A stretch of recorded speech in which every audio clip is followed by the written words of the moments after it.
Bismillahirrahmanirrahim. Alhamdulillahi Rabbil Alamin. Ar-Rahmanirrahim. Maliki yawmiddin. Iyaka na'budu wa iyaka nasta'in. Ihdinas siratal mustaqim. Siratal ladzina an'amta 'alaihim ghairil maghdubi 'alaihim waladdallin. Amin. Alhamdulillahi Rabbil Alamin. Wassalatu wassalamu ala asyrafil anbiya'i wal mursalin wa ala alihi wa sahbihi ajma'in. Subhanaka la ilma lana illa ma 'allamtana innaka antal alimul hakim wa la hawla wa la quwwata illa billahil aliyyil azim. Allahumma zidna 'ilma warzuqna fahma. Allahumma faqihna fid din wa 'allimna al-hikmah wat ta'wil. Amin ya rabbal alamin. Muslimat hadirin hadirat, ibu-ibu, bapa-bapa yang dirahmati Allah sekalian. Alhamdulillah, insya-Allah ruang kesempatan yang ada pada tengah hari ini atau petang ini, saya nak berkongsi satu tajuk, iaitu menghadapi kegoncangan sakaratul maut. Perkara yang pasti itu adalah dekat. Begitulah kematian. Suatu yang pasti justru ia adalah sangat dekat. Tetapi malangnya ramai manusia lupa hakikat ini. Kematian yang dekat dianggap masih jauh. Lalu hiduplah majoriti manusia dalam keadaan lalai, leka, alpa. Seolah-olah mereka tidak akan mati. Sedarkah kita bahawa setiap manusia sudah bertunang dengan kematian? Lahir sahaja kita ke dunia ini, kita dijodohkan dengan mati.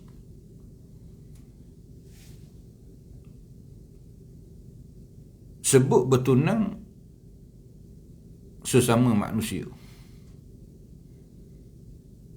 belum tentu sampai ke jenjang pelamin, belum tentu berakhir dengan perkahwinan. Ramai mana orang yang bertunang putus di tengah jalan. Bertunang dengan orang lain, tengok-tengok nikah orang lain. Bertunang dengan Tok Imam, nikah dengan Tok Bila. Orang kata tak ada jodoh. Namun bertunang dengan kematian, jodoh kita pasti sampai. Kerana janji Allah Subhanahu wa ta'ala dalam Al-Quran, kullu nafsin za'iqatul maut. Setiap yang bernyawa pasti akan merasai mati. Lambat laun kita pasti akan bertemu kematian.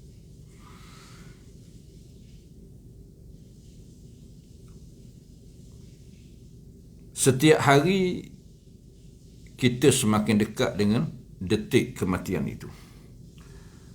Walaupun kita tidak tahu bilakah tarikh, tempat, masa berlaku kematian kita. Tetapi yang pastinya hari ni, petang ni, selangkah lagi kita menghampiri saat itu. Justru bila usia semakin meningkat, maknanya umur kita semakin pendek.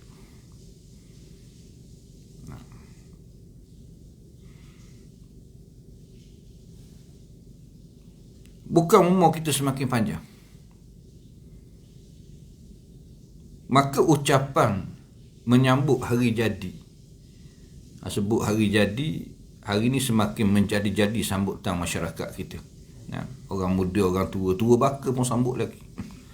Muja tak ada yang tua baka sini. Baik. Jadi ucapan selambut hari jadinya sepatutnya bukan selamat panjang umur, tapi selamat pendek umur.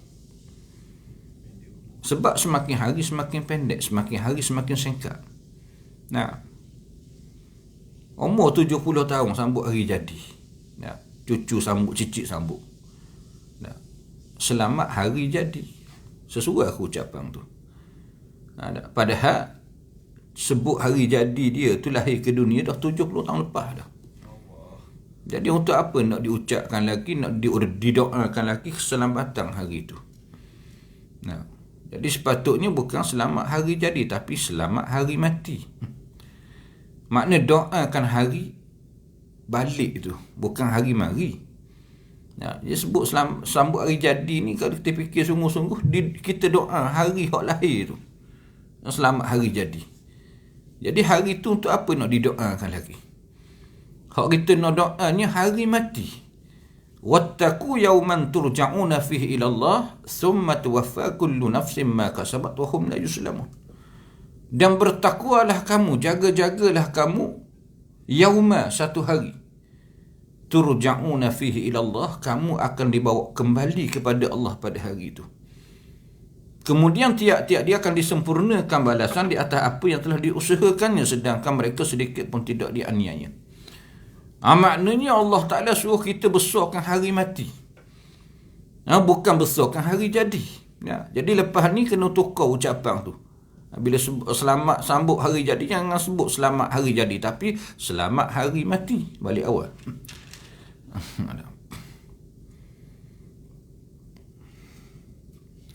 Bayangkan detik kematian. Kata ulama, ziarahilah jenazah, lawatilah mayat, untuk mengingatkan kita kepada kematian. Nabi sebut dalam hadis, kafa bil mauti wa inza, cukuplah padanglah mati tu jadi pengajaran. Dengar mati, tengok mayat jenazah, dah cukup beri pengajaran kepada kita, keinsafan kepada kita. Ketika jenazah saudara mara kita, sahabat handal kita, anak beranak kita, mak bapak kita, teman-teman rapat kita, orang kampung kita, terbujur kaku di hadapan kita, maka bayangkanlah diri kita ketika itu. Abu Darda radhiyallahu an pernah berkata, jika kamu terkenang kepada orang yang sudah mati, anggaplah diri kamu seperti mereka. Maknanya bila tengok mayat, ingat diri kita. Muhasabah diri kita. Akan tiba saat waktu, kita juga akan menempuh nasib yang sama. Tiba saat waktu, kita juga akan dimatikan oleh Allah Ta'ala. Nyawa dikeluarkan daripada badan, roh dikeluarkan daripada jasad. Kita juga akan berpindah dari dunia ini. Kita akan tinggalkan orang yang kita sayang, anak, isteri, suami, mak bapak, adik-beradik, teman-teman rapat. Akan tiba saat waktu, kita juga akan dipakai kain kapang yang berwarna putih, yang merupakan pakaian terakhir kita di dunia ini. Sebut pakaian kita di dunia ni macam-macam. Nak pejabat ada kod dia, nektar dia. Nak kenduri kahwin, baju batik. Nak ke masjid, baju Melayu samping songkok. Sukan ada track shoot dia. Kita bangga dengan jenama-jenama pakaian terkini, Yamaha yang terkini. Tapi sedarkah kita bahawa pakaian terakhir kita di dunia ini kain kapal? Wa kaffinu fiha mautakum. Dan kapal inilah orang mati di kalangan kamu, kata Nabi, kain kapal berwarna putih. Kita rasa goh, rasa hebat, rasa takut orang pakai kuk, pakai nektar, nampak hebat dia. Tapi mana hebat, mana lebih menakutkan kepada kita dengan orang yang pakai, dia pakaikan kain kapal. Takut macam mana orang pakai kuk, hak kain kapal hebat lagi takut dia. Tak di malang itu jawab dia.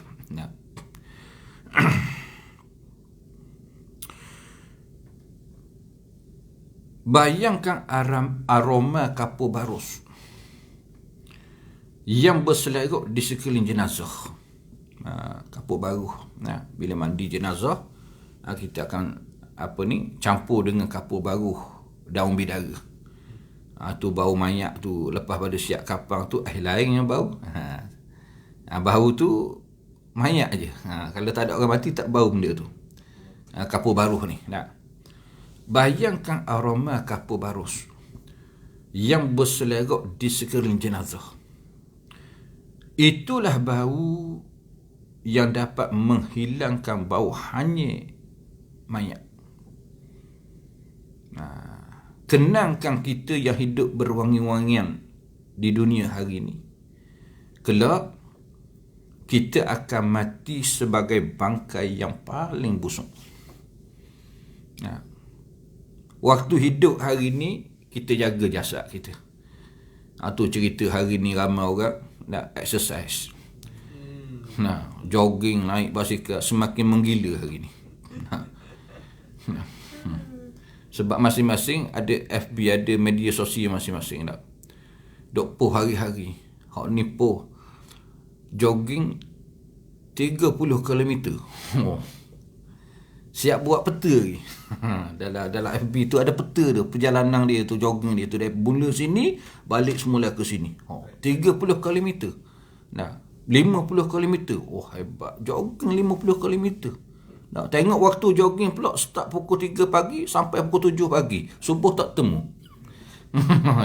Mana jaga jasad tu sampai terlupa. Dah.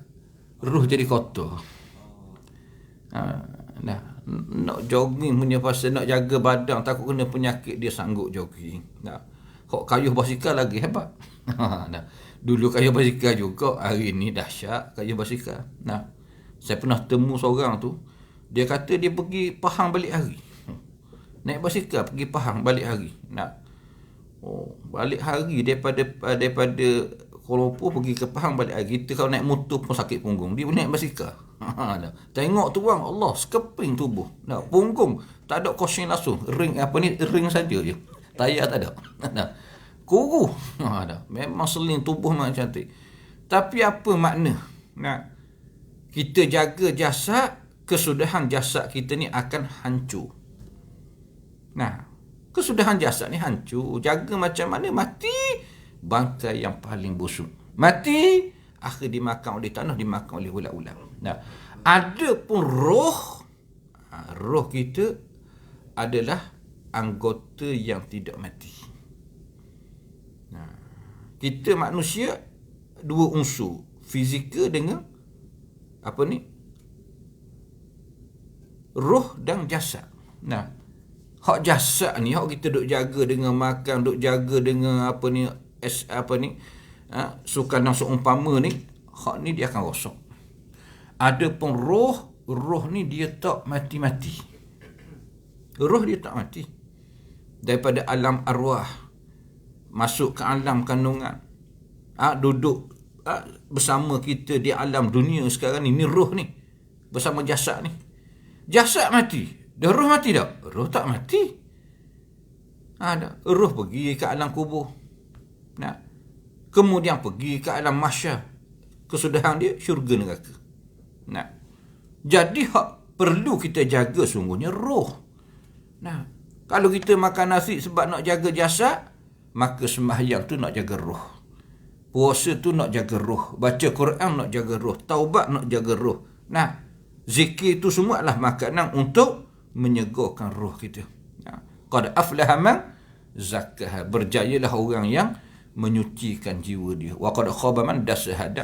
Rugilah orang yang nak mengotorkan jiwa dia.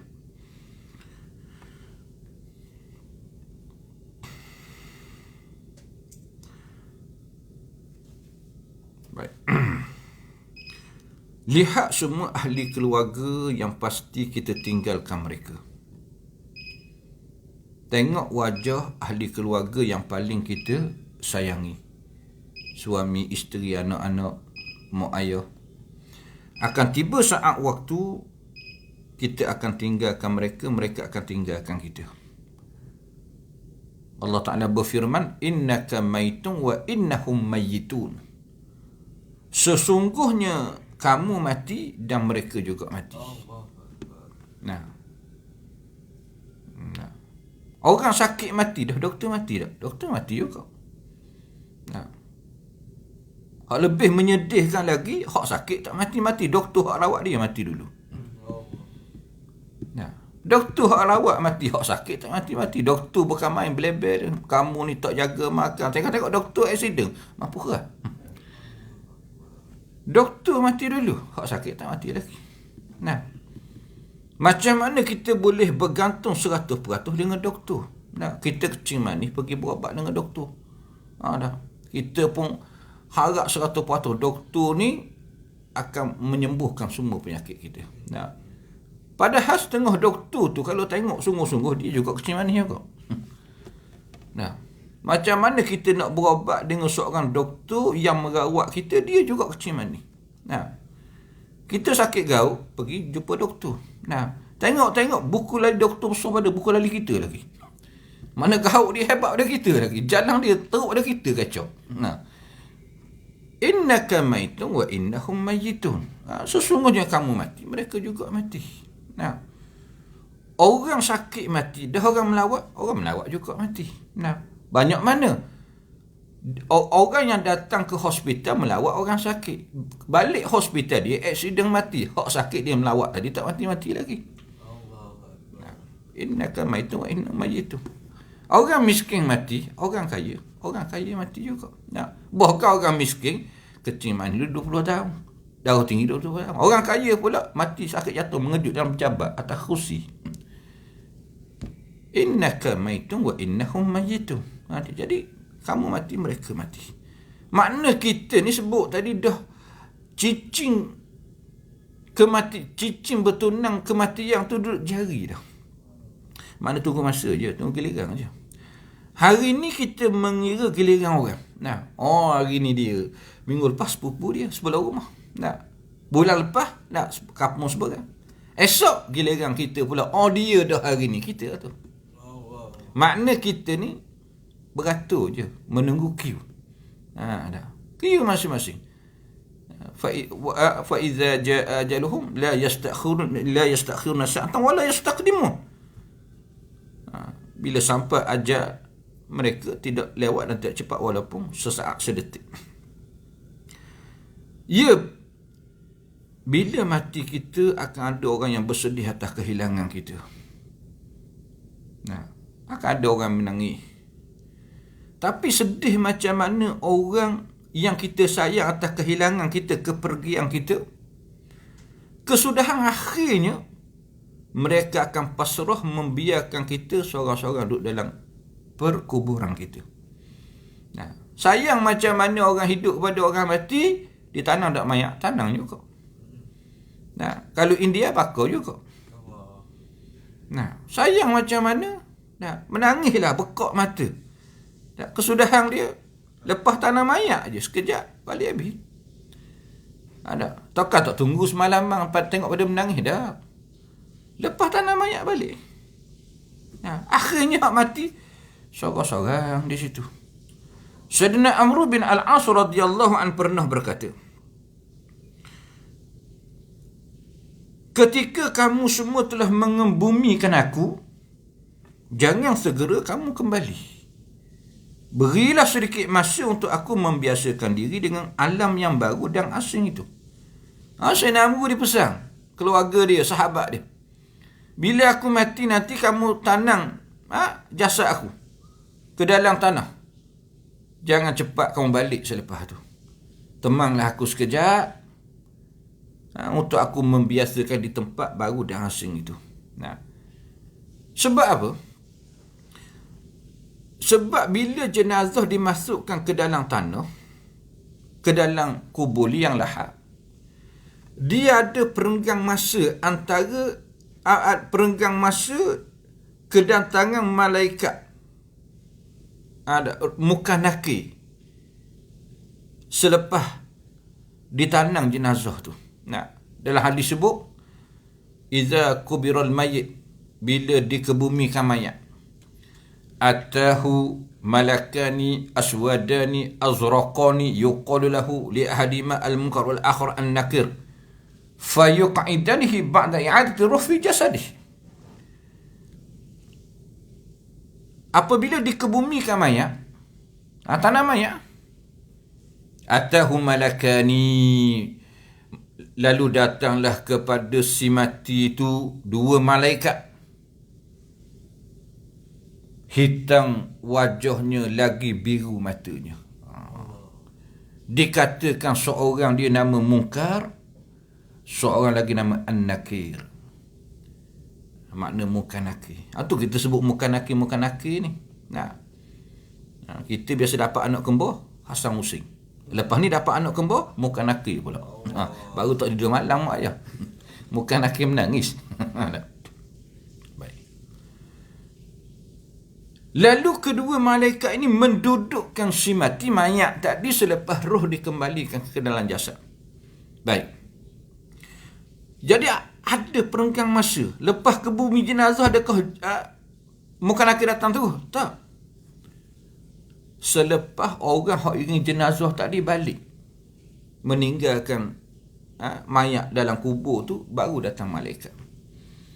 Nah, tapi bukan makna kalau tak balik-balik 3 hari berkemah di situ, malaikat pun tak datang-datang. Malaikat datang juga, tapi ada perenggang masa. Maka di situ ulama kata, lepas ke bumi jenazah jangan balik, duduk sekejap. Sekira masa melapah seekor lembu. Melapah seekor lembu ni, biasa apa ni, kalau raya haji kan, semua lembu lapah kulit dia apa tu dalam setengah jam, 15 minit. Makna duduk sekejap, doakan si mati beramai-ramai, mudah-mudahan si dia dapat rahmat keampunan daripada Allah Subhanahu wa taala. Tuan-tuan, ibu-ibu yang dirahmati Allah, bila sebut kematian ni dia ada kegoncangan dia. Dia akan menguji keimanan seseorang. Yang pertama, mati ni dia datang mengejut. Datang tiba-tiba.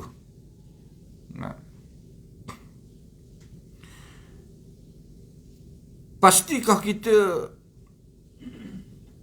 di mana mati kita, sebab apa mati kita?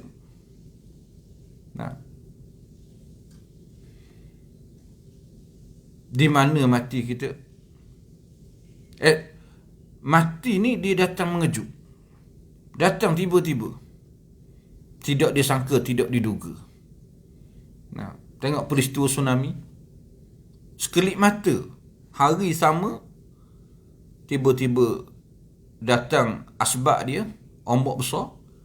Tengok-tengok ratus ribu nyawa manusia terkorban. Adakah mereka yang mati hari itu mereka sedar bahawa mereka akan mati pada hari itu? Tak sedar. Saya pernah bertemu seorang sahabat daripada Aceh.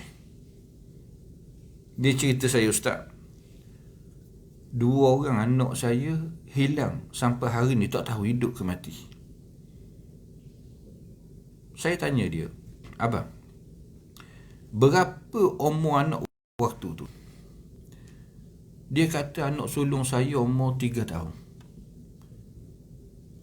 Anak nombor 2, adik dia umur 3 bulan. Bayang 3 tahun 3 bulan. Saya kebetulan ada anak juga umur 3 tahun ada, bahkan 5-6 bulan pun ada. Kok masih merah tu ada. Dia sebut seorang 3 tahun, seorang 3 bulan tu, tersetok hati kita. Terbayang rupa anak kita.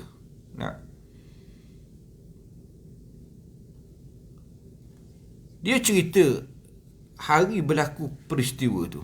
Dia kata waktu tu hari biasa, tak ada apa-apa tanda nak berlaku tsunami ni. Orang lelaki kerja luar, orang rumah pula hak tak kerja, duduk di rumah layan anak-anak, apa tak ada anak kecil. Hari tu hari biasa je. Tiba-tiba suasana hak biasa ni bertukar jadi haru biru, kelang kabut. Malapetaka yang besar berlaku bila mana datang ombak besar tadi, aliran air yang membunuh. Bukan sekadar membunuh nyawa manusia, menghancurkan bangunan-bangunan yang besar. Ranak hancur, berlerai, hanyut. Waktu tu manusia bila datang serangan air tu, tak ada fikir siapa-siapa dah, fikir diri sendiri je. Mak hak tengah dukung anak, jatuh anak. Tak sedar anak jatuh daripada dukungan tu. Ayah tengah kelek anak tu, terlepas dah. Masing-masing fikir diri, tak ada fikir siapa dah. Anak fikir diri dia, mak fikir diri dia, suami fikir diri dia. Ini cerita tsunami. Tengok dalam Quran Allah Ta'ala cerita kiamat. Ada persamaan tak? Yauma yafirul mar'u min akhihi wa ummihi wa abihi wa sahibatihi wa bani. Likulli mri'in minhum yawma idzin sya'nun yughnih. Iaitu hari lari seseorang daripada saudara dia. Adik-beradik hari tu aku tak ada nak fikir dah. Dunia je, ni adik aku, ni abang aku. Hari kiamat tak ada dah. Buat diri masing-masing je. Wa ummihi wa abih, mak ayah. Tak ada fikir dah anak-anak. Fikir diri sendiri je. Wa sahibatihi wa banih, isteri suami, isteri dan anak-anak. Tak fikir dah suami, tak fikir dah bapa mereka. Likulli mri'in minhum yawma idzin sya'nun yughnih. Kerana tiap-tiap mereka hari tu sibuk urusan masing-masing. Fikir diri je. Tsunami ni belum kiamat lagi, tapi membenarkan kiamat. Nak cerita kita ni bila kena kelang kabut, tak nak fikir orang dah. Walaupun orang tu orang yang paling kita sayang. Anak, isteri, suami, tak ada dah. Nah, bila selesai reda dah apa yang berlaku baru, mana bini aku, mana anak aku? Baru menalih air mata. Menyesal tak habis. Nah, kecewa yang teramat. Ustaz, 2 orang anak saya tak tahu hidup ke mati. Nah, peristiwa tsunami yang berlaku. Nak cerita dahsyatnya peristiwa itu.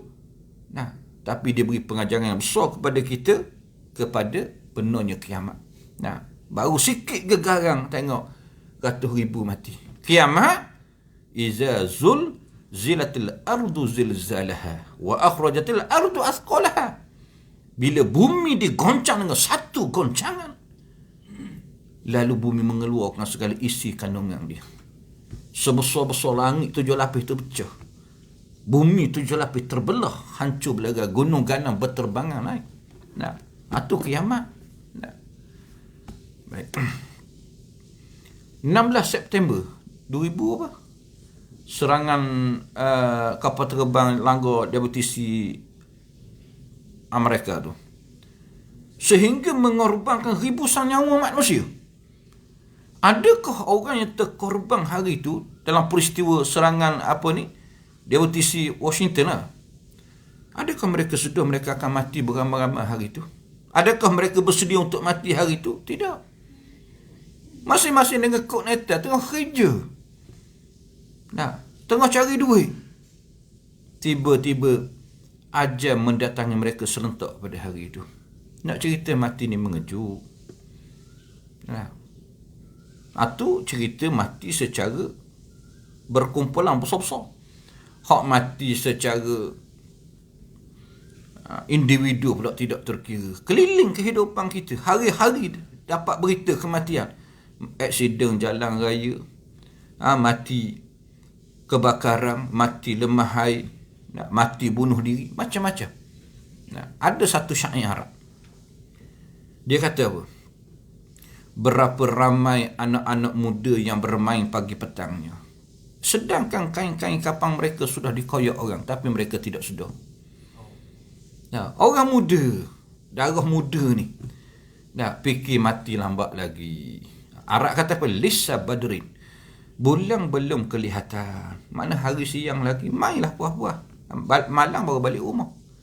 Makna umur muda lagi, mak ayah sihat walafiat, datuk, Masya Allah, segar bego lagi datuk, siap nikah saudara seorang lagi datuk. Nak cerita, semangatnya orang muda ni untuk hidup ni sebab apa? Sebab tengok hak di atas ni sihat-sihat lagi. Jadi tak apalah, tak semayang tak apa, tak puasa tak apa, tak baca Quran tak apa, tak mari masjid tak apa. Awal lagi ni, besok tua nanti baru mari masjid. Ayah dia pun tak mari masjid. Tok dia pun tak sedar diri lagi. Duk main kedai kopi lagi. Jadi, orang muda fikir awal lagi, mati lambat lagi. Padahal hak muda ni kain kapang dia siap ke belum? Siap ke belum? Ada dah. Pernah kita dengar sebab hak mati ni muda sangat, terpaksa tangguh ke bumi 3 hari, kain kapang orang tak tenung lagi. Sebut mati hari ni, tengok kain kapang dia ada dah. Siap dah kain kapang dia. Sahih dia ada dah. Maknanya yang ada tenung hari-hari kain kapang tu, ada dah ketetapan Allah Ta'ala. Tu untuk siapa? Tu untuk siapa? Tu milik siapa? Saya pernah pergi mengajar satu surau. Kat depan tu ada berkotak-kotak. Comel. Saya tak baca lah kotak tu apa. Ingatlah kita, saya tanya Tok Imam, ni apa Tok Imam cantik? Ni kain kapang Ustaz. Oh, kejut kita, kain kapang rupanya. Makna kain kapang siap dah kat surau. Ada satu surau saya pergi. Hebat surau tu. Rasa budak-budak tak ada surau tu. Sebab pintu dia tu, pintu duduk tengah. Dinding kiri kanan tu susunan keranda. Keranda susun. Nak masuk pintu surau tu, masuk ke keranda, kiri kanan keranda. Standby dah keranda. Padahal bukan ada orang mati pun. Tapi nak cerita keranda dah standby, pakai kapang dah standby dah. Nah, dia kata hebat surau ni, kain keranda dah ada, kain kapang dah ada. Nah, tengok jemaah, Masya Allah, tabarakallah, patut jemaah majoriti orang penceng, orang tua, sakit lutut, sakit orang. Tu bila kuliah berebut cari din cari tiang. Dah. Muncul sini tak ada. Rupanya ni lah kalau datang masjid. Maknanya kain kapang ni dah ada ketetapan Allah Ta'ala. Mati kita hari ni, tak kain kapang siap dah. Kain kapang dah siap dah. Orang muda mati, kain kapang dah siap. Hak tua lebih-lebih lagi.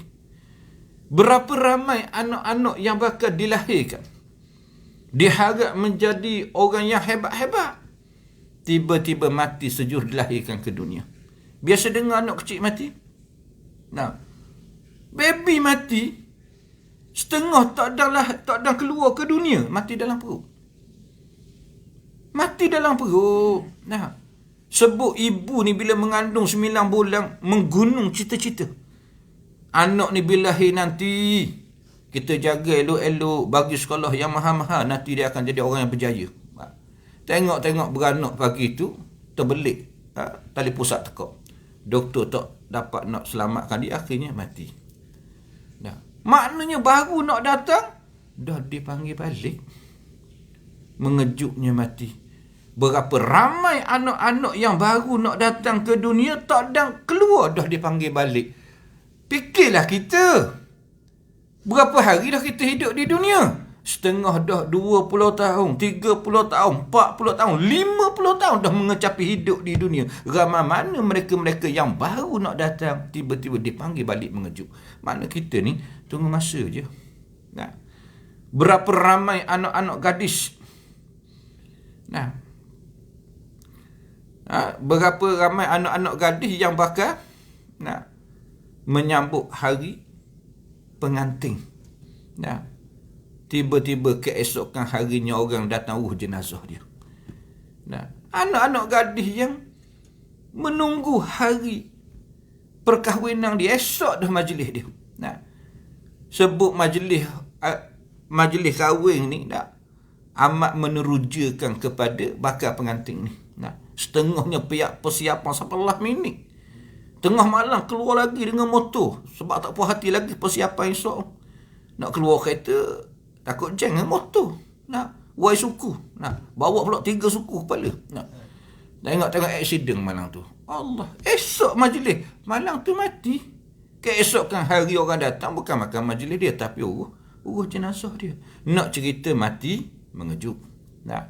Yang kedua, mati sangat menyakitkan. Macam mana nak faham sakitnya mati ni? Kata ulama, sebagaimana proses kelahiran manusia ke dunia ini, bertarung nyawa ibu melahirkan anak. Sakit tak ibu-ibu beranak, sakit tak? Ibu-ibu boleh jawab. Kita boleh jawab, cerita boleh. Baik. Bertarung nyawa ibu melahirkan seorang anak. Dunia hak luas sempit, sesempit-sempitnya, gelap segelap-gelapnya. Waktu nak mengeram melahirkan anak. Maka begitulah cerita roh ditarik keluar daripada badan.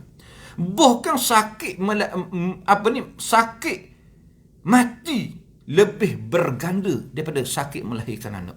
Untung orang perempuan ni, dia ada pengalaman melahirkan anak. Ada. Jadi ibu-ibu boleh muhasabah. Allah, besok Tuhan tarik nyawa aku berganda daripada sakit melahirkan anak. Semakin banyak beranak, semakin banyak pengalaman hidup ni. Macam mana kesudahan kita, roh akan ditarik berganda daripada sakit melahirkan anak. Sikit hirisan pisau kena jari tangan, dah terasa sakit pedih. Mulut kata, aduh, ini kan roh ditarik keluar daripada jasad, ibarat ditetak 300 bilasan pedang. Itulah Nabi kita Muhammad SAW sendiri. Waktu saat kewafatan Nabi SAW, Nabi wa yakun, Nabi bersabda, Nabi berdoa, Allahumma inni ala munkaratil maut, sakaratil maut. Ya Allah, tolonglah aku dalam menghadapi kesakitan, keperitan kematian ini ataupun sakaratul maut. Yang ketiga, melihat wajah malakul maut. Kita boleh tengok malaikat ke? Tak boleh tengok waktu hidup. Bila nak mati, Allah Ta'ala akan buka penglihatan kita. Di antaranya kita akan tengok malaikat. Kata ulama, malakul maut ni dia akan datang dengan dua wajah. Kalau yang nak mati ni orang soleh, orang baik, malakul maut dia akan datang dengan wajah yang indah berseri, dengan bau yang sangat harum.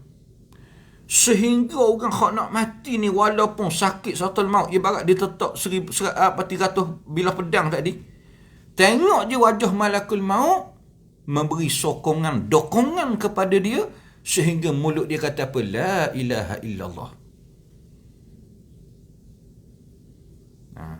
Tapi kalau hak nak mati orang kafir, orang fajir, orang maksiat, malakul maut dia datang dengan wajah yang bengih, busuk. Yang menyebabkan hak nak mati ni, tengok je wajah malakul maut, dah lah sakit tidak terhingga. Sakatul maut tu, tengok wajah malakul maut, menambah siksaan atas dia, sehingga mulut tak mampu nak ucap la ilaha illallah, walaupun ada orang ajar mengucap. Tengok pada orang mengaji, imam masjid negara mengaji, tak, puluhan pelajar tahfiz mengaji untuk dia, tapi disebabkan amalan buruk dia waktu hidup, malakul maut datang dengan wajah yang sangat busuk, yang sangat menakutkan, menyebabkan dia tak boleh nak ucap la ilaha illallah. Imam Ghazali disebut dekat Ihya Ulumuddin, dialog Nabi Ibrahim dengan malakul maut. 2 minit. Kata Imam Ghazali, kata Nabi Ibrahim, hei saudaraku malakul maut, boleh kamu tunjuk wajah kamu waktu ambil nyawa orang derhaka? Lalu kata malakul maut, mu tak payah minta Ibrahim, mu tak kuat. Jangan minta, mu tak kuat. Kata Nabi Ibrahim, aku nak tengok juga. Aku sanggup. Kata malakul maut, kalau kamu sanggup, pusing kepala kamu ke belakang. Lalu Nabi pusing kepala ke belakang. Bila Nabi Ibrahim pusing balik ke depan, maka nampaklah Nabi Ibrahim susuk tubuh yang hitam menghantu. Susuk tubuh yang hitam menghantu, diselubungi kehitaman. Bau yang sangat busuk. Lubang mulut, lubang hidung keluar asap, keluar api. Tengok saja wajah malakul maut ketika itu, serta merta jatuh pingsan Nabi Ibrahim. Itu malakul maut kata, mu tak payah minta daripada mu tak kuat. Tapi Nabi nak tengok sangat, jatuh pingsan Nabi Ibrahim. Bila Nabi Ibrahim sedar balik, malakul maut dah balik wajah asal dia, kata Nabi Ibrahim, jika mati seseorang yang berdosa, dihukum dengan melihat wajahmu, so lebih dari mencukupi. Ini kegoncangan ada sakaratul maut yang akan dihadapi oleh manusia. Oleh kerana masa tak sempat, cerita pun tak nak habis, cukuplah sekali itu. Barakallahu li wa lakum, sallallahu ala sayyidina Muhammad wa ala alihi wasallam. Assalamualaikum warahmatullahi.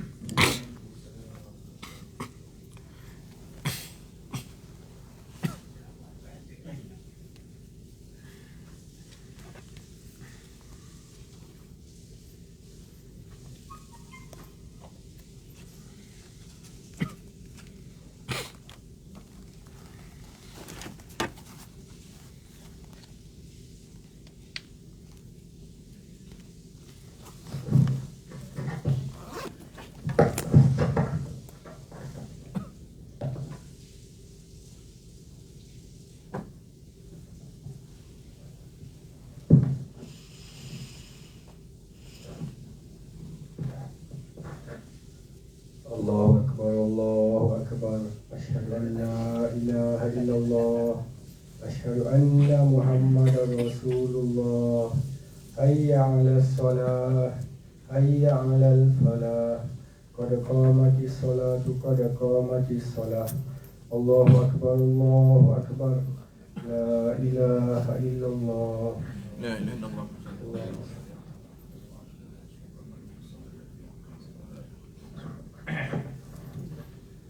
استقيم واعتدلوا. الله أكبر. الحمد لله كثيرا سبحان الله بكرة ولله السماوات والأرض إن صلاتي ونسكي ومحياي ربنا على ما شاء كما هو الجزاء. بسم الله الرحمن الرحيم الحمد لله رب العالمين الرحمن الرحيم مالك يوم الدين إياك نعبد وإياك نستعين اهدنا الصراط المستقيم صراط الذين أنعمت عليهم غير المغضوب عليهم ولا الضالين. بسم الله الرحمن الرحيم إذا جاء نصر الله والفتح ورأيت الناس يدخلون في دين الله أفواجا فسبح بحمد ربك واستغفره إنه كان توابا. الله أكبر.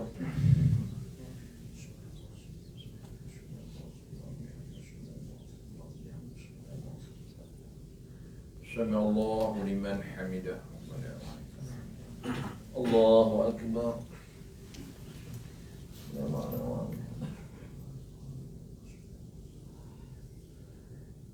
أكبر.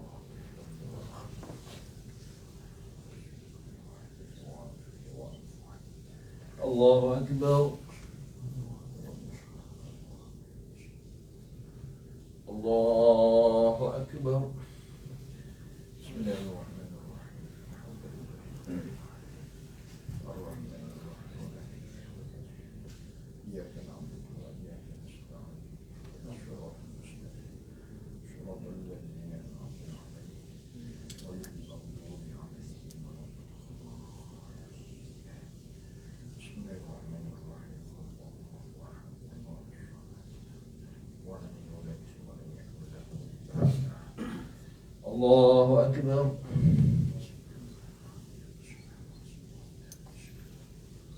سمع الله لمن حمده. الله أكبر.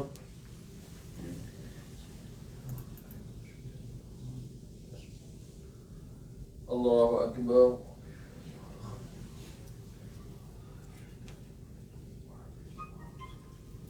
الله أكبر.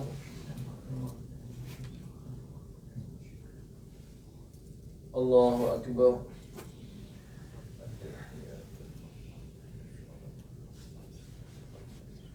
السلام عليك أيها النبي السلام عليك وعلى سائر المرسلين أشهد أن لا إله إلا الله وأشهد أن محمدا رسول الله. اللهم صل على محمد. الله أكبر. بسم الله الرحمن الرحيم الحمد لله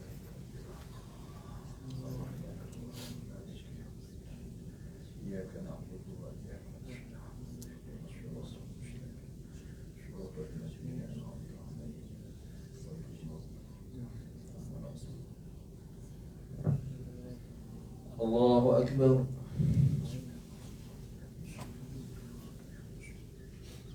سمع الله لمن حمده.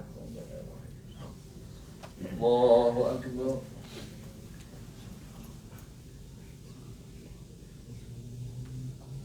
الله أكبر.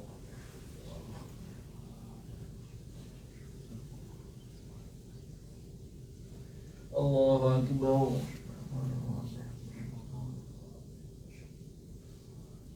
الله أكبر. بسم الله الرحمن الرحيم الحمد لله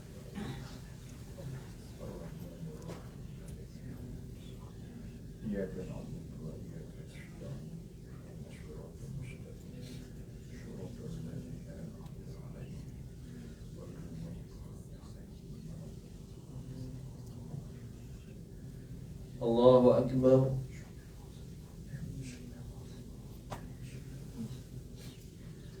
سمع الله لمن حمده. الله أكبر.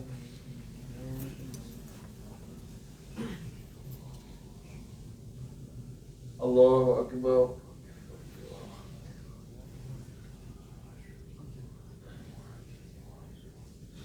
الله أكبر.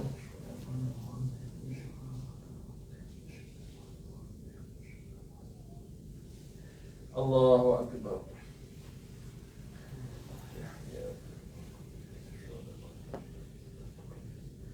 السلام عليك أيها النبي. السلام عليك ورحمة الله.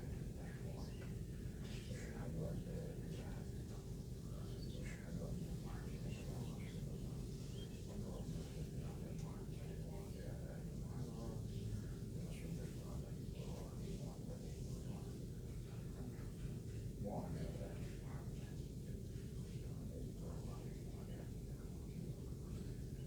حميد مجيد. السلام عليكم ورحمة الله. السلام عليكم ورحمة الله. استغفر الله العظيم. استغفر الله العظيم. استغفر الله العظيم. بسم الله الرحمن الرحيم. الحمد لله رب العالمين، والصلاة والسلام على أشرف الأنبياء والمرسلين وعلى آله وصحبه أجمعين. اللهم اغفر لنا ذنوبنا ولوالدينا وارحمهم كما ربونا صغارا، وللمسلمين والمسلمات والمؤمنين والمؤمنات الأحياء والأموات برحمتك يا أرحم الراحمين. ربنا ظلمنا أنفسنا وإن لم تغفر لنا وترحمنا لنكونن من الخاسرين. ربنا آتنا في الدنيا حسنة وفي الآخرة حسنة وقنا عذاب النار. صلى الله على سيدنا محمد وعلى آله وصحبه وسلم، والحمد لله رب العالمين.